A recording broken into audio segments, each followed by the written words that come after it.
Here are three more examples, example 4, 5, and 6 of piecewise functions. And again, you can, like we did in the first video, piecewise functions number 1. This is piecewise functions 2. What you can do is you can either copy these down or just pause your video and try to graph each of these and use the graph paper like I said you can find on my classroom site. And try those, and then we'll go through them in just a moment. So pause your video. Okay, hopefully you're back. Hopefully you tried all these, and let's see if you got them correct. Okay, so. And I wrote these down a little bit just to get a start on these, so I kind of got, so I wouldn't waste too much of your time. Okay, so number 4, f of x equals x plus 1 when x is less than 2, and 2 when x is greater than or equal to 2. So 2 is my boundary for both. So over here, x plus 1, now I've got a line, so remember these, you can just call these, this is y equals f of x, right? So you can just call this two different lines. One is y equals x plus 1, and y equals x plus 2. So we're just going to graph those two lines, or those two functions. They're not always going to be lines, but as we start out, we start with lines. Now, x plus 1, what's that line? Well, if I use the y equals mx plus b form, whatever is in front of the x is the slope, and that's the intercept, the y-intercept, so it goes to the point 0, 1. So I know it starts over here. And the slope is 1, so I'm going to go up 1, over 1, up 1, over 1, and I want to go till I get to the point 2.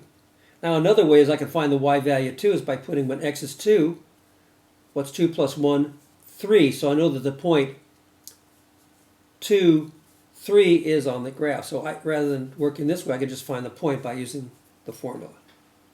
And I can get a point there, and I know the intercept is going to be when x is 0, y is 1. When x is 2, y is 3. So now I've got a couple points, and then I can just draw my line. And it's going to be open because this is less than, not equal to. So it would be an open circle there at the point 2, 3. And then I just use my straight edge.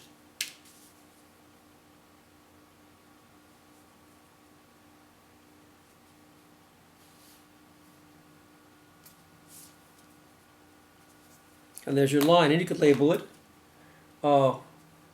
y equals x plus 1.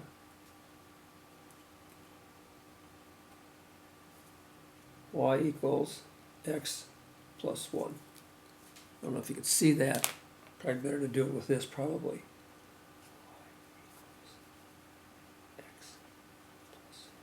There you go. That's better. Okay, so that's that line. Now it's going to be y equals 2, which is a horizontal line when x is greater than or equal to 2. So 2 is going to be on there because it's equal, and then just to the right.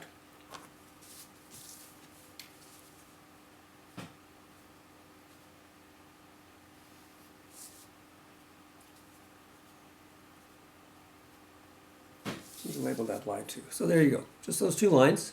Should be pretty straightforward. So make sure you have these pretty much under control until you do the next ones.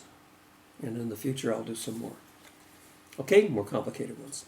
Okay, let's take a look at number 5. So here we have a line.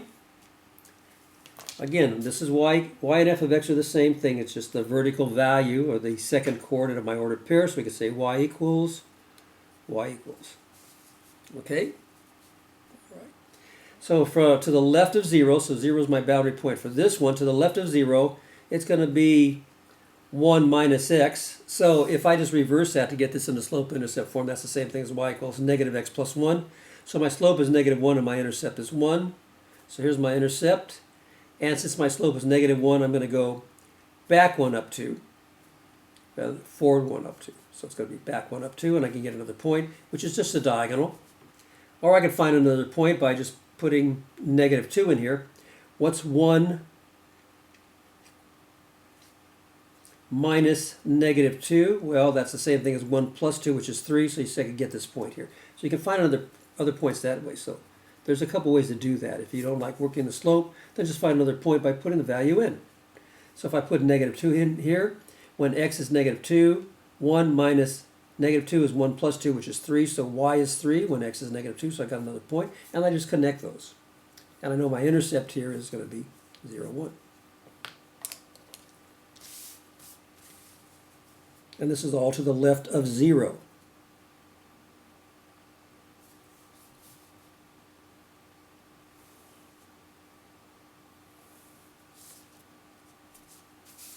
And I can label that y equals 1 minus x. That's that line.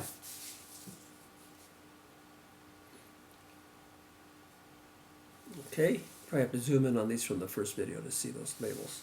Okay, and then the other part is 1/2 x plus 1 when x is greater than or equal to 2. So I could put 2 in here. When x is 2, what's y? Well, what's 1/2 of 2 is 1. What's 1 plus 1? 2. So I can find that point. And I can find another point. I use an even point, maybe 4. What's 1/2 of 4? 2. What's 2 plus 1? 3. So when it's 4, it's 3. So I got a couple of points there, just by using a little mental table of values and putting some values in. And then I can connect those. And you can see the slope is 1/2, so I could actually go from this point here. I could put 2 in, and 1/2 of 2 is 1, 1 plus 1 is 2, and then I could use the slope up 1 over 2 of 1/2. I could do it like that also. So there's a couple ways to do it. But like I said, you could just put point values in, values for y, and you'll get the corresponding value for x. And there you go. And there's that line, y equals 1/2 x plus 1. Okay? Now the domain is going to be, well, I don't know if I went over the domain for this one, but the domain for this one would be negative. It actually have room to write it, I guess.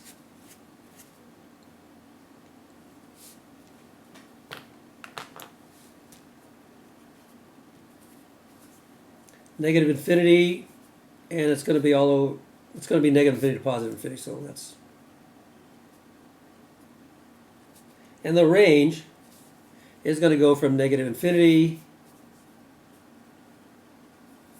up to, but not including 3, because it's going to cover all these values until I get to 3, and that's not going to work on 3. Over here, the domain would be from negative infinity until I get to 0, open at 0, union, and then I've got 2, so I'm going to go from 2 all the way to positive infinity. And the range is going to go, it's going to start, I don't have any values till I get to this point here, 1, it's going to be greater than 1, so it's going to be open at 1, and it's going to keep going all the way up because of both of these, it's going to go up to infinity. So there's your range, so you can double check those. Okay? I didn't do them on the first 3 on the previous video because I just didn't have room to write them, but here I got room down here. But I think I verbalized them. All right, and then number 6. Here's number 6. And where f of x equals 2x plus 1 when x is less than negative 1. So I could actually put a negative 1 here to find my point.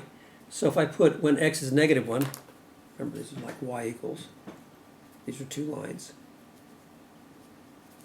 So when x is negative 1, what's the y value? Well, what's 2 times negative 1? Negative 2 plus 1 is negative 1. So when x is negative 1, y is negative 1. So I go negative 1, there's my point. And the slope is 2. I could go backwards, or I could just find another point. I could try when x is negative 2. 2 times negative 2 is negative 4 plus 1 is negative 3, so there's my other point. So I can find a couple points like that just by putting values of x in that correspond to this domain. So I got a couple points, and you can see that the slope is negative 2. I'm sorry, it's positive 2, excuse me. Slope is positive 2.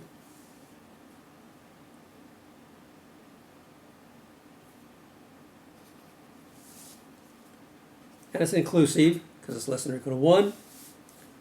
So you can label that line y equals, if you want, 2x plus 1. And then over here, at 0, so we're interested in 0. So when x is 0, this is 3. So that's real easy to remember. And you could think of this also as the line y equals negative 1/2 x plus 3, so you have your intercept of 3, and your slope is negative 1/2, so down 1 over 2. So down 1 over 2, I could find them like that, or I could put another point in. I could use this equation. I could put 2 in. What's 1/2 of 2? 1. What's 3 minus 1? 2. See? So when x is 2, 1/2 of 2 is 1.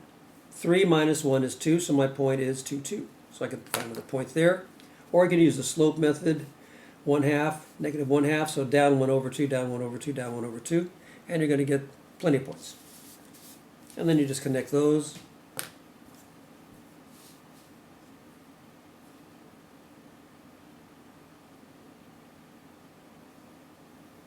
There you go. And you can label that line y equals 3 minus 1/2 x. Make sure your x is up on top here. It's in the numerator. So make sure that's clear. Okay, so those are those. There's number 4, 5, and 6. I think if you carefully go through those, you have a good idea of how these piecewise functions work. What's my domain?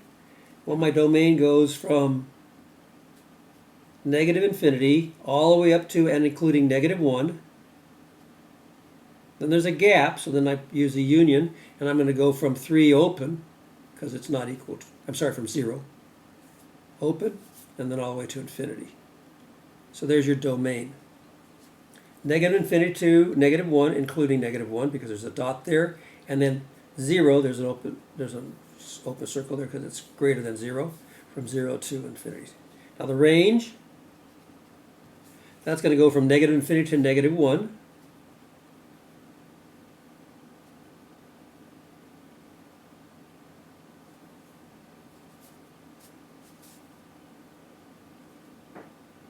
Open, that's closed at negative 1. So it looks like it's the same idea there. And then it's going to go union, and also 0 to infinity. So the domain and the range are the same, right?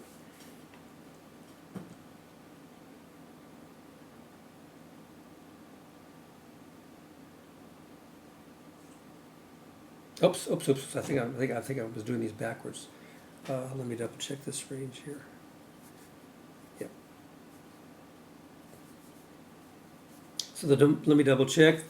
Domain goes from negative infinity to negative 1, and it goes from 0. And let me check the range. I think I fouled up on the range a little bit.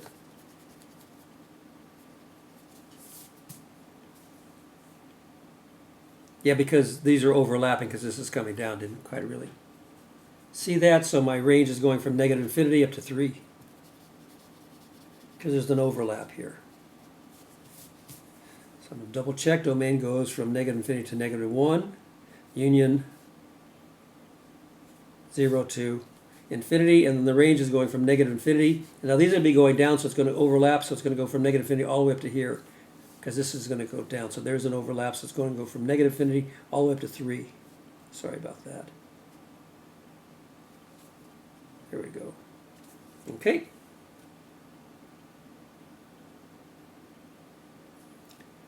Hope those make sense.